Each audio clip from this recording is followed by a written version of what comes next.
So I'm ready to quilt on my sample piece here. I have got a traditional short sharp quilting needle here, which is a size 9, and it is threaded with Gutermann quilting cotton, which is thicker and stiffer than regular cotton thread. And at the end there I have secured a double knot. Now you might be able to see on my sample piece that I have marked with my hero marker, excuse me, a line where I want to quilt. And I'm going to start by bringing my needle in through the top layer of the fabric and into the wadding about half an inch away from where I want to start sewing. So there's my sewing line, so I'm coming about half an inch away. So I'm going to put the needle in and into the wadding, but not through the other side, through the back.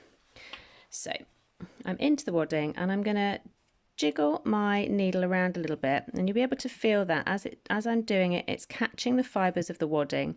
And what that's going to do is hold my knot in place when I pop it through in just a moment. So I've brought the needle out more or less on my sewing line there. It's not gone through the back, just into the wadding and back up through the top. I'm going to pull it through, all the way through until the knot stops it from going any further. There we are. Now what I can do is really simply just give that a little tug gently and pop it through. Okay, I've got a little tail there, but I can just pull apart the layers of the quilt sandwich to make that disappear into the wadding too. And then my knot's gone. It's not on the surface of my fabric. It's not on the back of my fabric. I'm good to go. Now I can start adding my quilting stitches. So the really important thing with quilting stitches, in my opinion, is not how big they are, how small they are, but just that they're pretty consistent.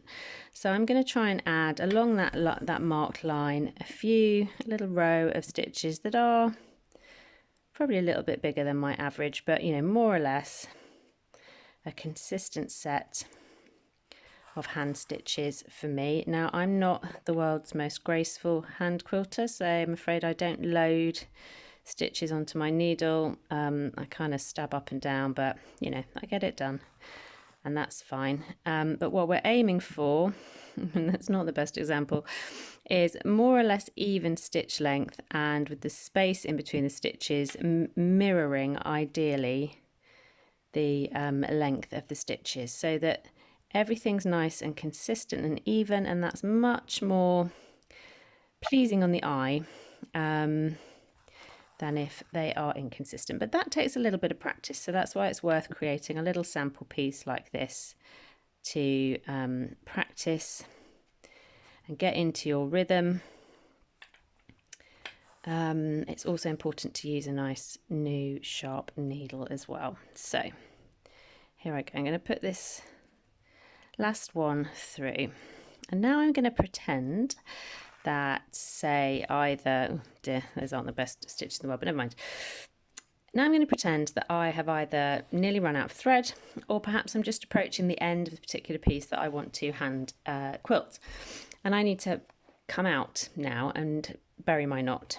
So I'm going to do the same thing I did at the beginning, but in reverse. So I'm going to start by coming in to, as if I'm about to make another stitch. I've gone in through the top of the patchwork top and into the wadding, but again I've not come through onto the back. So it's as if I've made another stitch, and then I'm going to jiggle that needle around again, gathering up some wadding fibres as I go, and I'm going to move away from my sewing line by about half an inch again. Now, if there were other stitch lines around here, I would try to avoid coming out anywhere too close to another line of stitches, because then it gets a bit tricky to bury the knot nicely. So when you're jiggling away with your needle, try and aim for some sort of open space away from your line of sewing and any other lines of sewing. So I'm going to pull the thread all the way through until it stops naturally. Then what I'm going to do is, with my needle in my right hand, because I'm right-handed, with my other hand, my left hand, I'm just going to pull that thread a little bit taut like that. Can you see how that's rocked up? Bring my needle down there, so it's sort of lying against the fabric where it emerges, where the thread emerges, and wrap my thread around a couple of times. Hold it in place with my thumb, And then again with my left hand, pull the needle all the way through, still holding really tight with my right thumb and finger until I feel the knot lock underneath my thumb pad, which it just has. And there you can see it, and you can see how, again, it's not lying flat because that tension, that pull that I made by pulling the thread taut is now naturally wanting the knot to travel back in through the fabric and into the wadding where I jiggled the needle around. So that's what I'm going to ask it to do now. I'm going to snip the thread a little bit away from the knot so it's not too close, and then pull the layers apart so that it just pops gently through. I can smooth it out, so release that kind of tension and that tautness that I had there. And what we now have is no knot at the end, no knot at the beginning. Same on the reverse. I've buried both of my knots, and I'm ready to start again in whichever place I'm ready to quilt at next.